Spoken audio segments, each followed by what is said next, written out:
I'm Josiah. And I'm Adam. We are Salida Gun Shop. Today we've got Dan Shore, Mayor of Salida, visiting with us. Appreciate you coming on. I thank you very much for giving me this opportunity. I kind of wanted to open this up and just kind of bring your terms that you've done.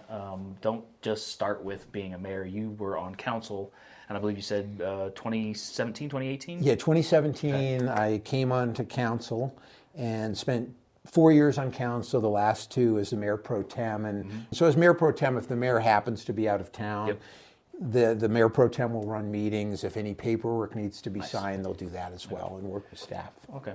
So what made you want to go on to council to begin with here in Salida? So at the time, I had spent about 30 years in the investment management business, and 30 years is a long time, and I was looking to do something different. I was beginning to question the value of helping people who already had a lot of money make more money.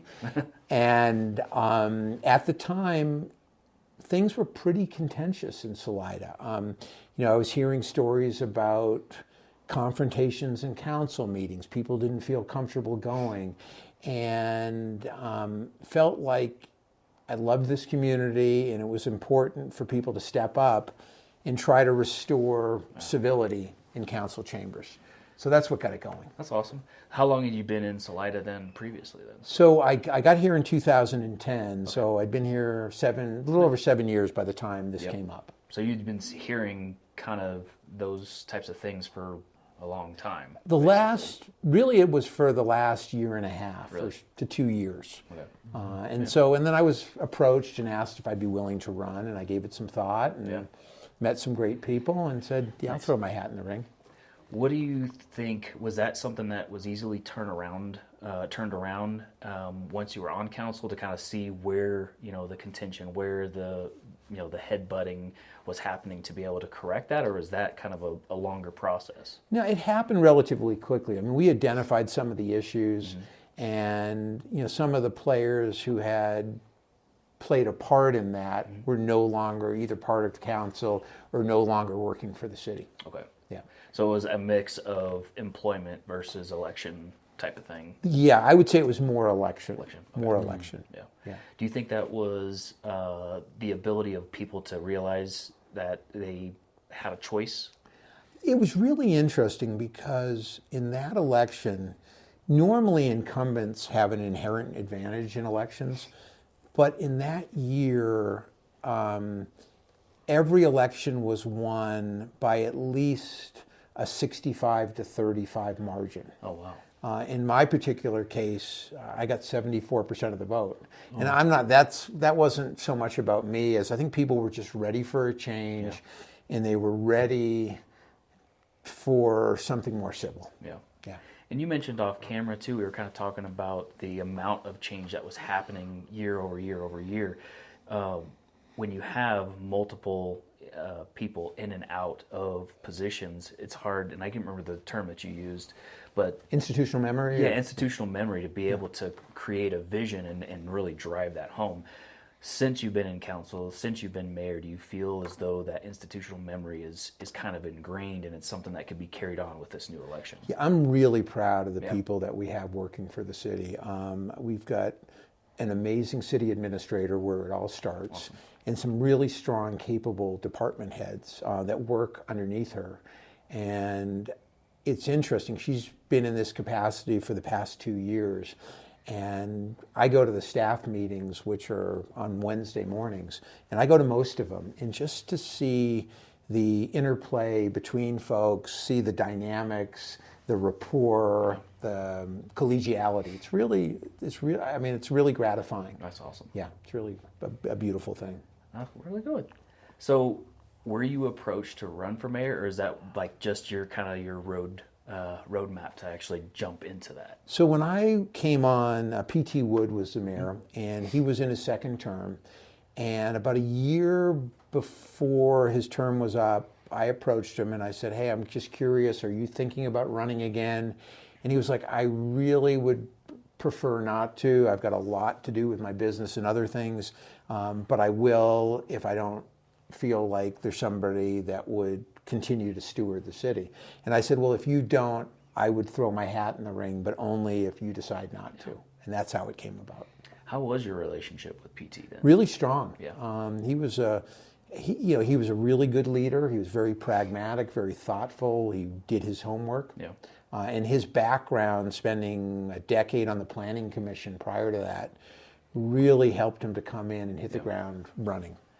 So his transition into county commissioner was definitely something you saw as a positive thing for the county, for the city, for the development. Yeah, a lot of respect for him. Yeah. Good. Yeah.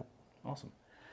What would you say in your 2 terms as mayor has been something that you're definitely proud of kind of getting things going and or seeing it coming to completion? Yeah. So there's a couple of things I'll bring up. One, I think, is restoring civility to council chambers. And for several years, we would read a civility invocation, which was really a message to council about how we needed to treat the public. Okay. And we would do that at every meeting. So it really helped and we had great community involvement. We had citizens that actually wrote it for us. And I think that's where the magic happens, when you have grassroots support from your community. Good. They wanted that. And, as an example, I was mentioning before we were on air of all the turnover we had and the loss of institutional memory. And the year and a half before I came on, we went through 4 city administrators, 3 finance directors, 2 community development. It's really hard to do business that way. Yeah. And about a year after we got into office, there was a former administrator who had been terminated by the previous council. And even though it shouldn't be a political job, I mean, you're running the city, unfortunately you get pulled into that political orbit. Mm-hmm. So as a result, it's a standard contract feature for city administrators where they'll get a severance clause. Because a lot of times, you have a new change of leadership and someone loses a job, and so it helps them for a period of time while they're trying to figure out next steps. Well, when she was terminated, she had that in her contract, and the previous council denied it to her.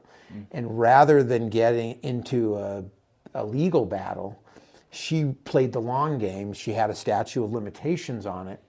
And when we came on, about a year later, she brought it forward. And we had our attorneys take a look at it, and in our very strong legal opinion, it was the right thing to do, the legal thing to do, the moral thing to do.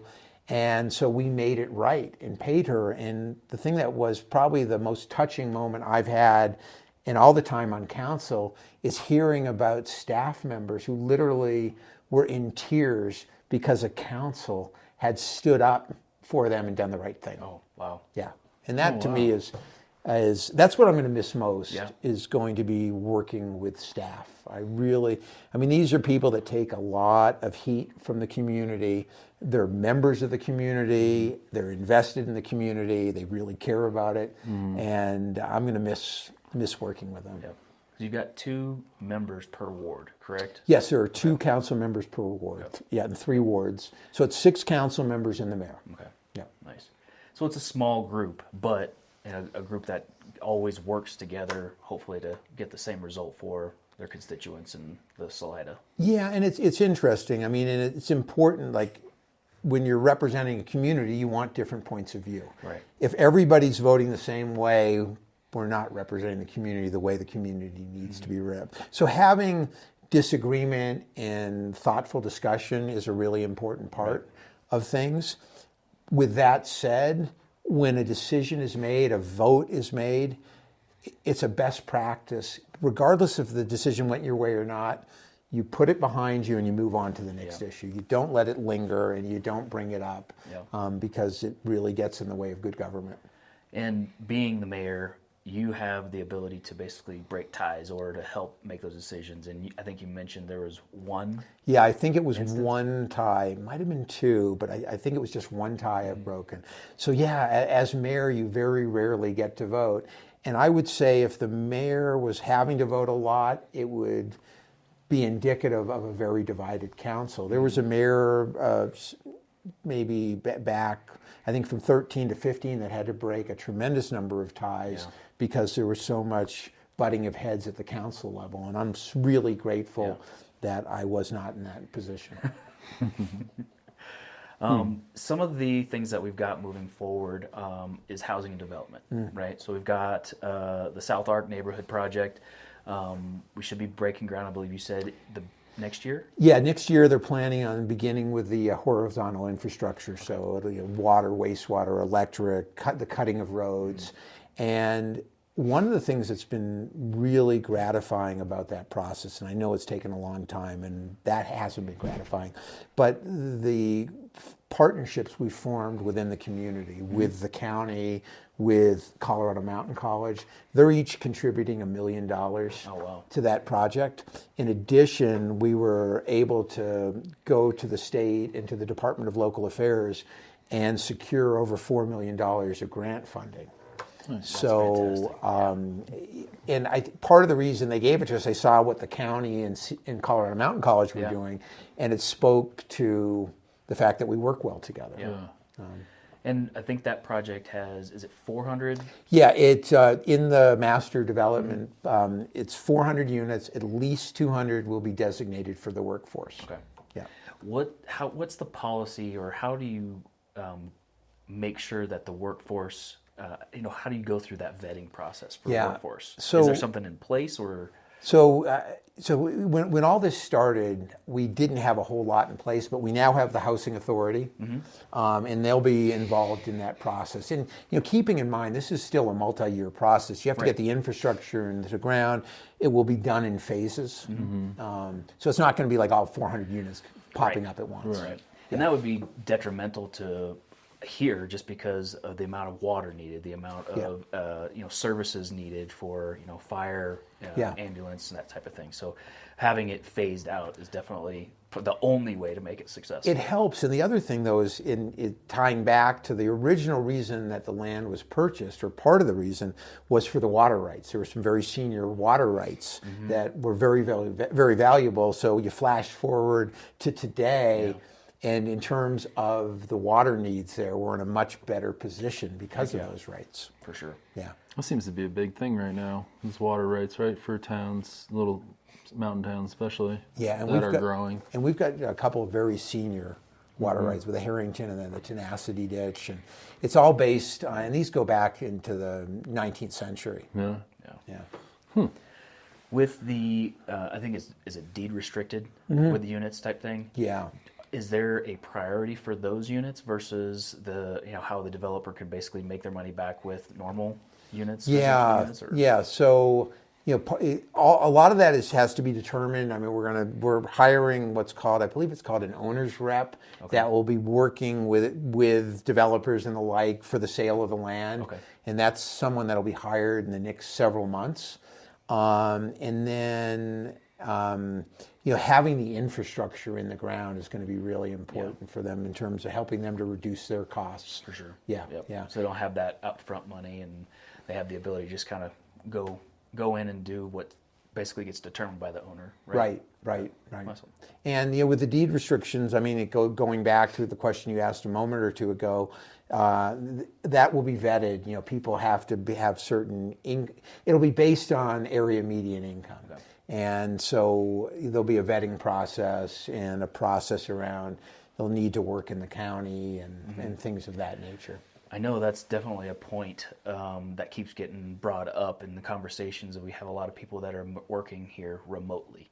And so for somebody to be evaluated by the median income that doesn't physically work here, how do you create or help create, and this is future issues, but is that the idea to basically make sure that you're not taking into the fold those that are working for a New York company or a DC company? That's a great question, and it's a real challenge. And there are flaws in the area median income calculation. There absolutely are. And it's something that we do need to work on.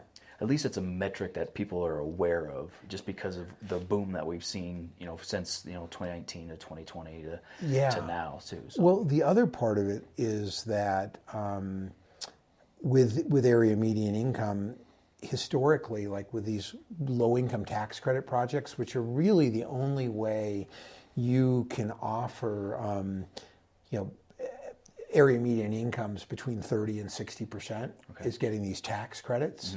And those are federal programs, and we have zero like leeway in terms of you have to adhere to it. Right.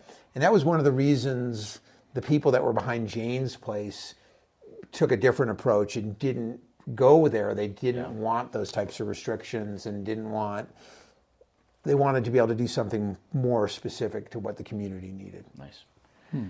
With you mentioning federal, obviously we've got a government shutdown right now. Did you or have you seen any issues with the federal government being shut down for any of the projects that you've had, you know, going on in Salida and or in the county that you've seen affect?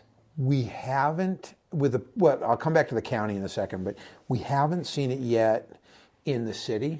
But I can tell you that the Department of Local Affairs, which it's not a federal, but it's a state agency, you know, with the budget deficit and shortfalls at the state level, they're definitely they don't have the money to spend that they have had in the past. So asking for DOLA money is non-existent at this point. It's just more challenging and there's less of it.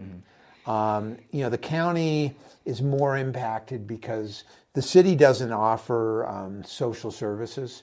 Like, you know, you've got Department of Human Services, DHS, and then you also have public health.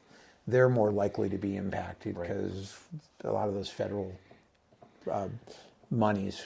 And we have offices here in Salida specifically for DHS. And, yes. Okay. Yeah. They're in the Tauber building. Okay. Yeah. Which we co-own with the county. Okay. Nice. Yeah. Oh, really? Shared resource. I didn't know that. Yeah, that building is co-owned. Oh, Nice. Yeah. I'm curious with understanding the shortfall that the state has. Do you have a fix for that? I wish. I wish. We are definitely in belt tightening mode. Yeah, for sure. Yeah. Yeah. Yeah. We talked a little bit off camera too about like short-term policies, short-term rental policies and stuff. And you mentioned something called home rule. Yeah. Can you describe like what that initiative would be and or what that would do for the city kind of moving forward if that was something? Yeah. So, I mean, Salida is somewhat unique, and we're one of the very few cities in the state that still operates as a statutory city, meaning it's regulated and governed by the state statutes. Most communities our size and larger have adopted these home rule charters where they create their own charter. They create a commission of local individuals that help to write the charter. And the idea is rather than being governed by statutes that might be relevant down in Denver but might not be so much up here, you can create your own charter. Now, opposition to this will always say it's going to give the government too much power, but the reality is things would need still to go to a vote to be approved.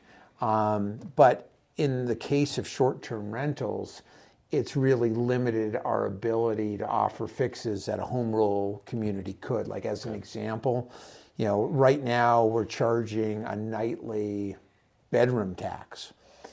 If we were home rule, we could charge a percentage. We can't as a statutory town. It doesn't make any sense, but it's the way it is.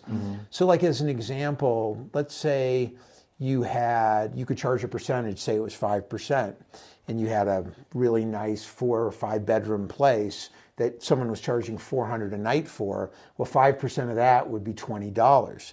Conversely, let's say you had a studio you were charging $80 a night for, it would be $4. So it makes it more equitable.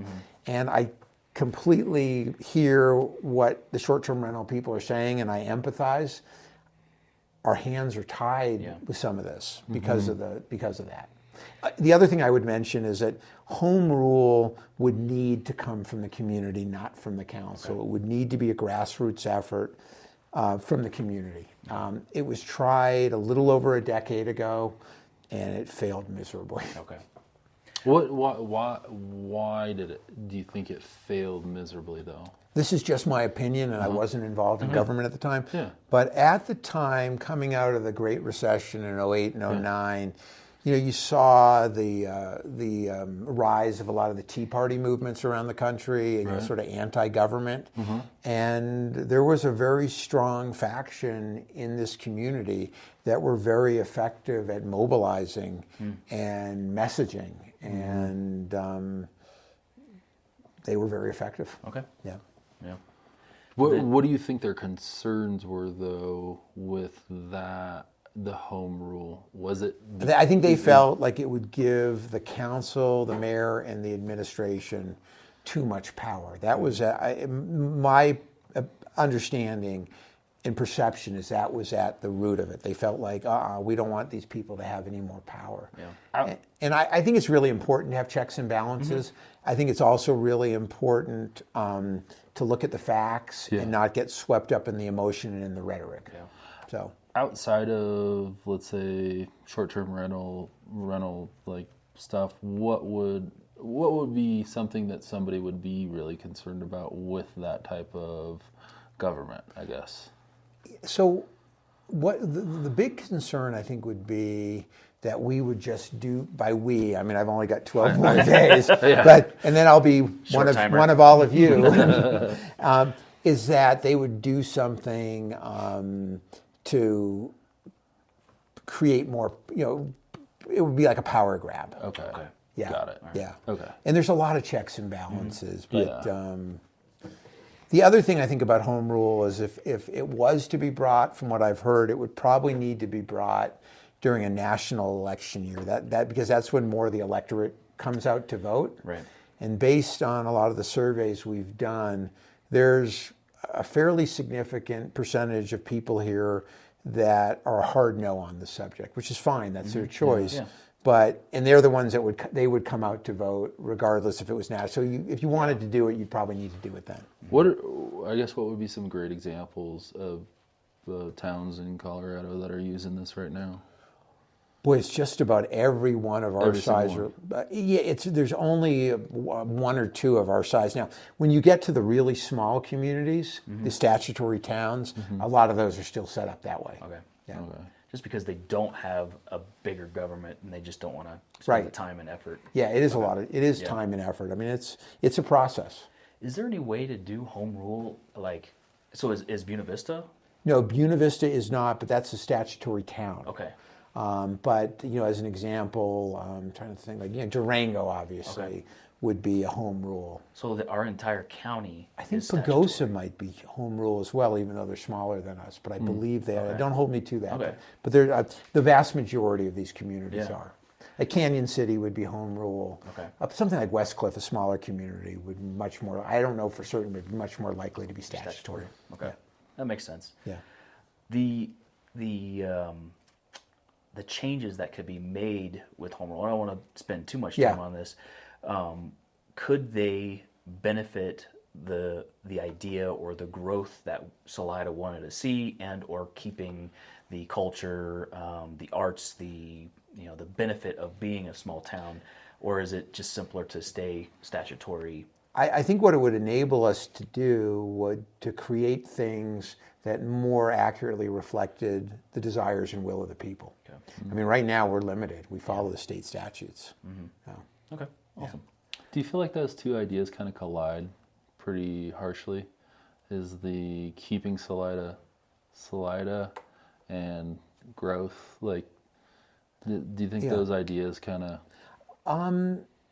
in your position, have you seen there's that? a challenge, and one of the things that I would not have known until I came into office is, a lot of people, they look at the council and they're like, why aren't you shutting this deal down? Well, we have a land use code, and if someone goes through the proper steps, they have a right. I mean, property rights are sacred in this country. Yep. And in the state. Yeah, absolutely. And so, it really limits our ability. I mean, if they're following the code, and we have a planning commission that will evaluate the projects, we have a professional staff then it'll come to council. But at the end of the day, if the boxes are checked, you move forward. We heard of a recent one. Yeah. Loves? Oh yeah, Loves. Yep. Yeah. Yeah, and they came in and they were asking for a lot of variances. And in that meeting, which was it was a conceptual meeting, so they hadn't even brought forth an application or anything. But what happened was it was a joint meeting of the council and the planning commission, and they got some very direct comments about it just didn't seem to be a good fit for the community, and a lot of people had concerns about that being on the eastern gateway into the community. Yeah. So whether or not they come back to us, I don't know. They absolutely could, but they got a pretty strong message that evening. I'm kind of curious because it seems to be wildly successful in Buena Vista. Yeah. Because they both approached Poncha and Salida now. Yeah. I'm just curious from a citizen standpoint, like, what are they putting out there that... No, Yeah. okay, I'm just going to say it. I'm a gun guy. I do this stuff. So here's my day-to-day. If I drive down to Loaf and Jug and they're out of gas, or I go to Sinclair, they're never out of gas, right? So for the day-to-day person, why not another gas station? So a couple of things. If you look in BV, and I was through there, and you can correct me if I'm wrong, but it's not like on the gateway coming in or out of the city. It's right in the city itself. Yeah. It's on the northern border. Is it on the northern? It's the northernmost gas station that's actually open. The only reason why I know this, my wife drives to Vail. Okay. So it's an easy access for her to get fuel. Okay. So if it was built here, so if you think about the first gas station we have coming into town, I think is at Shell Station, at the corner of Palmer. So from Palmer out to where this is proposed, it's probably about a mile, 3/4 of a mile. It's quite a bit further than where people see the city beginning. Yeah. And there's been a lot of development out that way, as we all know. Yeah. Two Rivers, Confluence Park, River Ridge. I could go on and on. Yeah.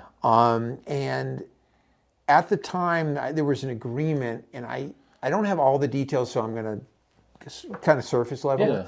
But there was an agreement that would be like a mixed-use area where there'd be walking paths and connectivity. And, a lot of people bought in that area. And, the idea of the noise and the light, one of the things I've heard a lot of is the building where Badfish is housed, and Badfish doesn't own it. They just rent the building. But whoever the owner is rents out a billboard. And I've heard a lot of complaints of the light pollution and the impact. So, you think about that, and you think about what would a Love's potentially do. Yeah. Okay. So, Why? Hey. But it was interesting. I mean, even with the conceptual review, I mean, if people were on the warpath on social media, it's like, we haven't even talked about it yet. Yeah. Is it official then, Love's? Love's going in? Is it? No. So there could still be like a Maverick or something. It wouldn't be. Yeah. Isn't Maverick more affordable than those? From like, it's like cheaper to install a Maverick than a Maybe. Love's. We gave them feedback, and they were going to go back and talk to corporate. Yeah. There's been they haven't submitted an application. They did get feedback though, and I'm sure they walked out of that meeting not feeling a tremendous amount of love. Right. No pun intended. Does this? I guess another question along those lines, as much as light pollution and things like that are a thing. Does the city look at it as that's a lot of tax money? It is. You don't get any sales tax on gasoline sales. It would be on the other, and then and so it could be potentially generate a lot of revenue. The question though is, what would it do? At what cost? At what cost, or what would it do to the other gas stations that have been with us? Yeah, the locally owned stations and the people they employ. Yeah, and I've heard people talk about, but they bring in all these additional jobs. But my understanding from what I've heard is Love's typically would, the managerial staff wouldn't be from within the community. They bring them in. They bring them in from elsewhere. Yep. So they wouldn't be the higher paying jobs. True. Yeah. Yep. Yeah. We talked a little bit about D Street properties, and the success that was for the blight that it truly was. And I think what is the timeline for the housing on that? So yeah, so we just extended for an additional year. The Art Space, which is the developer, they're a nonprofit. It's not going to just be for artists, which was one of those rumors that was all around the community for a long time. And I get it. I mean, you connect the dots, Art Space, you think just artists. But anyway, they were given another year because in order to make it affordable, they've been going out and they have been able to successfully get some grant money, but they were in a process where it got narrowed down from about 20 or so to 5, and unfortunately they weren't selected. But the grantor said, we have another round coming up in the spring, and we really would like to see you come So it's back. like a twice a year grant process? It might only be once a year, but it happens in the spring. So they said, we want you to come back. And so we gave them the extension because a lot of work has gone into that. And the other thing I would just mention on that project, I think it's really important for people to understand, we don't take the utilization of eminent domain, we take it very seriously. It's not something we take lightly. And at the time, that building was, talking to some of our first responders that were in the building, people that, have seen a lot of stuff. We'll talk about that the basement was about the scariest. The basement was like the scariest thing they've ever seen. It was really bad. And unfortunately, you had people living there that was the only place they could afford to live. And so they weren't going to make waves because they were in a really vulnerable situation. And where did those displaced people go to? A lot of people had to leave the community. Really? A lot of people had to leave the community. Other people found, different options. But there was actually a class act. I believe it's a class action. I know it was a lawsuit. I think it was class action brought forward by a couple local attorneys that got them, some of the former tenants, some money. I don't know all the specifics, but they did get something. So we pursued eminent domain, but we had to do it. You could either do it with the issue of blight, but we didn't have an urban renewal authority, so we couldn't pursue blight. The other option was for workforce housing. So the land is limited for that use. So a lot of people are like, well, why don't you do this? Why don't you do that? It's like, we can't. Yeah. But in the meantime, as we're waiting, we'll continue to offer that parking. Yeah. Which I think helped a lot of people last summer. It's beneficial. And then Salida just approved, or it's going to be on the ballot, correct, for the shutdown of F Street? Yeah, and even though I'm not going to have to deal with that this year, I'm really happy for the remainder of council, because ever since COVID, that's been a really challenging annual conversation. And what we've heard from business owners is it's really hard to plan or to contemplate investing when it might go away a year from now. Right. So this year it was brought forth actually by Councilmember Critelli and Councilmember Martin. I thought it was a good idea to put it on the ballot, but to do it for 3 years. So if it passes, business owners will know they're going to have it for the next 3 years and have the opportunity to invest where it might make more sense. Right. Conversely, if it doesn't pass, they'll have that answer too. For sure. Along those lines, I'm curious. I think I asked Justin this, but I can't remember. What businesses are more for the shutdown of F Street than others? Is it your high traffic businesses that are is it the food places or? Food places historically on that corridor have really liked it. Particularly the main two being, Currents and Amica's. Yeah. But I know it's Topo, that was a really big driver in her decision to open up there was for that. Some of the gallery, well, it depends. There's some gallery owners that are really passionate about it. Yeah. So there are a few businesses that aren't as enthused about it. There was one restaurant off the corridor that didn't like it, but that was more based on the what it would do to parking. Yeah, push a lot of the parking that would be there to their... But one of the things I find really fascinating about parking is that a lot of the same people that will complain about not being able to find parking downtown don't even think twice about driving to Walmart, parking in the lot 1 to 2 city blocks from the entrance, and then walking another 1 to 2 city blocks to their department. And I'm like, so if you had to park on 3rd or 4th to walk to 2nd, it's actually less than what you're walking at Walmart. But it's the way people are hardwired. It's just interesting. It's interesting to kind of think of that way too, is look at the amount of parking that's available and the distance that they would walk at Walmart versus that same. I guess another more important thing would be like, what are your first responders say? Like the police department, fire department, EMS. Do they have any? So initially, there were definitely some concerns, and we really listened to them. The first year was it was crazy because it was COVID, and the governor issued an executive order which allowed us to do it, and people were really desperate, and so we went ahead and did it, and we did it quickly, and that year probably didn't get enough input from police and fire, and we've gotten a lot more since. And so the big thing is to make sure that there's a wide enough section that they can get the fire trucks down. The other thing we've invested in, we got some grant money. They've just put in these bollards, which can be taken out and up and down. Whereas before you would need like a backhoe or something or bulldozer to push one of those concrete blocks around. So that'll help as well. Very good. But we definitely listen to them.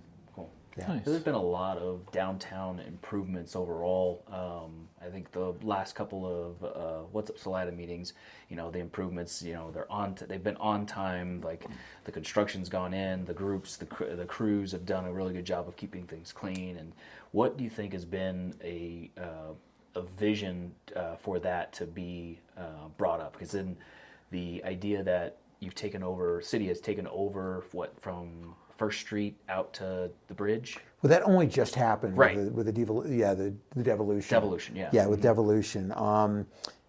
So I'll come back to that in a second. I think we have an amazing public works department, and David Lady, who runs that, he's really, really good at his job, and he works really well with the various contractors. And we're wrapping up, and I know it's been a pain for a lot of people, but all of these projects are. But we're wrapping up the Oak Street, and before you didn't have bike lanes, you didn't have it was dicey. Go that section, and I get that it inconvenienced people, but I don't think people will be complaining about it 10 years from now. Right. So.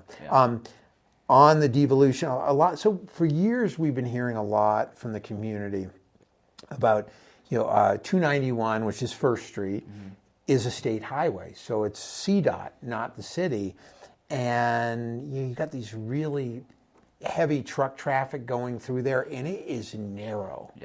And a lot of wear and tear on the streets. A lot of complaints from business owners. It'll still be available for local deliveries. But a lot of times you have truckers will maybe they're on Google Maps or whatever, and they'll say, we'll go down Oak. That says it's the quickest distance. And the idea there is we want to help to reduce and mitigate some of that. The other thing that happened that made it a lot more appealing to us is there was a willingness on the part of CDOT this go around to keep it in a smaller area.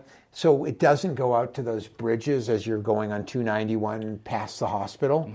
Bridges are multi-million-dollar, and the city just there's no way to do it. So we did, once they came to us with that, we brought it forward, and we had some really good grassroots activism from some citizens who brought forward ideas. And I love when that happens. I love when people bring ideas rather than just complaints. Right. Not necessarily a solution, but an alternative to an absolute no. Let's have a conversation. And the answer shouldn't be no, it should be why not.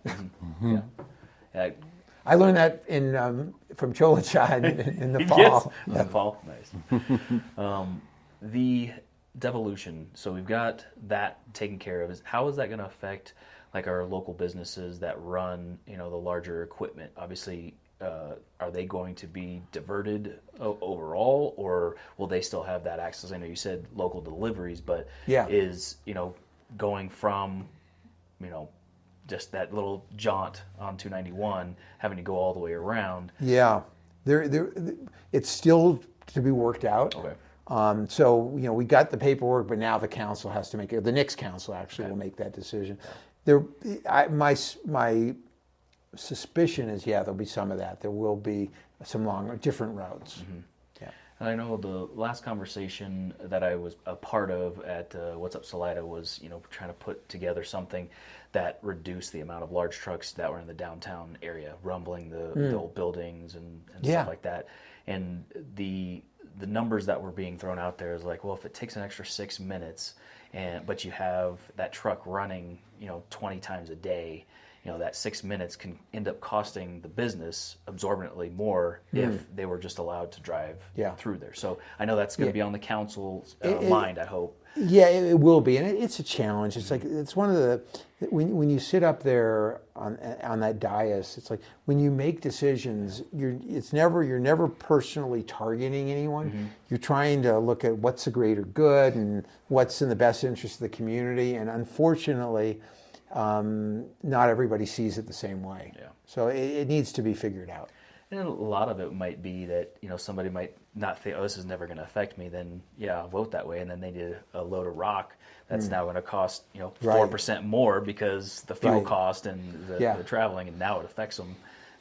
Maybe yes or no. But I think it's, being able to have that conversation with the business owners, the stakeholding, that's important for that process too. Right. So, right. And we've seen that on a state level, and I hope, the proper stakeholding is being taken into effect for the county or for the city, kind of moving forward with the council members. So be good to see. It's what makes the job challenging and frustrating and interesting. Hopefully rewarding as well. Yeah. Nice. I did have some things that I wanted to bring up, in the difficulty of being on council and or the difficulty on being the mayor. Yeah. What are some decisions or processes that you wish would have never happened, or something like that we learned so much from this? Boy, yeah. That it set us up so to have that continuity of the team members, of the council, of those people that are working together, that will never happen again. Yeah, I mean, a more recent example I could speak to is that, so coming out of COVID, we were the beneficiaries of some meaningful federal funds, and then we were getting double-digit year-over-year sales tax increases. So we were feeling pretty flush. Things are a lot tighter now. I mean, sales taxes have flattened. Obviously, the fire station was a really big lift. I think it was an over 100-year-old building, and it's unfortunate because it was identified as a need in 2014, and if it had been bought then, if it had been built then, it could have been built at a fraction of the price, but it is what it is. Right. Mm-hmm. We just heard in Crested Butte, they're building a new station. I think it's maybe a little bit smaller than ours, and it's going to be about 10 million more. Oh, wow. So it's like you wait, and things typically don't get less expensive. But anyway, so I share that because, as a council, as staff, we're looking for other sources of revenue. And so last year, the idea was brought up, and we didn't get enough public input on it before, about instituting paid parking downtown. And it did not go over well at all. And we pivoted, and we listened. But I think it's just really important. Revenue's really important. But you also need to spend the time on the front end making sure that you have community buy-in. Yeah, I could speak to that. I don't vote in this community. Part owner in a business in this community, but I do frequent the downtown businesses quite often. That was like an absolute nope. Yeah. Like my wife and I like to eat out downtown, and when I heard about paid parking, I was like, I'd go elsewhere. Yeah. Honestly. I have a question for you. Yeah. Now we're on the subject, and obviously I'm out of office in 12 days, so this will be nothing I'll be involved in. But as an example, the city leases property from the UP on the other side of the river. Yep. We also lease property where the Salida Bottling Company might have gone. As you're coming into town, near the old skate park. Yep. We also lease some spaces from the Green Cat. Well, the leases go up year after year, and they're expensive, and there's quite a few parking spots. So if we were, and I'm not saying we will, but if we were to consider charging in those lots, it wouldn't be on the streets, but to offset the cost of the leases. Do you see that differently, or? I would say more often those spots are used during peak times, summertime. That's when we end up parking there. Yeah. Especially, I would like to see the expansion of that UP a little bit more, just because this summer it felt like it got, and I don't know if that's possible, right? But it is possible. But it would be more money. Yeah. And down there, sure, because especially I feel like that's prime parking for people who are using the trails, using the river. Maybe we're not capitalizing on that. The thing that I would speak towards, and maybe I'm stepping out of line here, but when you're not in office, you're not out of line. Somebody's parked down there with their van and boat for multiple hours at a time. Hey, maybe the city could take not advantage, but could recoup some of that expenditure from, especially those people. You're not parking at any of the boat put-ins without putting money in the toll, right? Yeah. So. Yeah. And maybe that's wrong of me to think that way, but it's just what I see personally, right? You go down there, you see lots of campers and all different types of stuff. I've never seen a Sprinter van down there. Right. I think you're on to something. Van life. Yeah, you would incentivize a more conscious understanding of what it is that lot is being utilized for, especially for the peak times. So you don't have the trailer that is going to they're going to do a raft trip and it's parked there. Maybe they park taken off-site. up 3, and I've heard that from some business owners about how much space they can take. So it's just a matter of being conscious of it, or not allowing that to be taken advantage of for those that are go down and spend an hour downtown, can't find any parking, and now you're parking less than a Walmart's away and complaining about it. So, but. Yeah, I don't know. That seems like honestly, that seems like an okay idea to me personally. I don't know whether they will or won't, but it's just something to think about. Yeah. If you live on D Street, I might park next to you. Nice. Well, I think this was a very good, time spent. Thank you. And I really appreciate you being on. Adam, do you have anything else that you wanted to ask or go over or grill him about? Do you see anything in the 50 corridor in the next 10 years?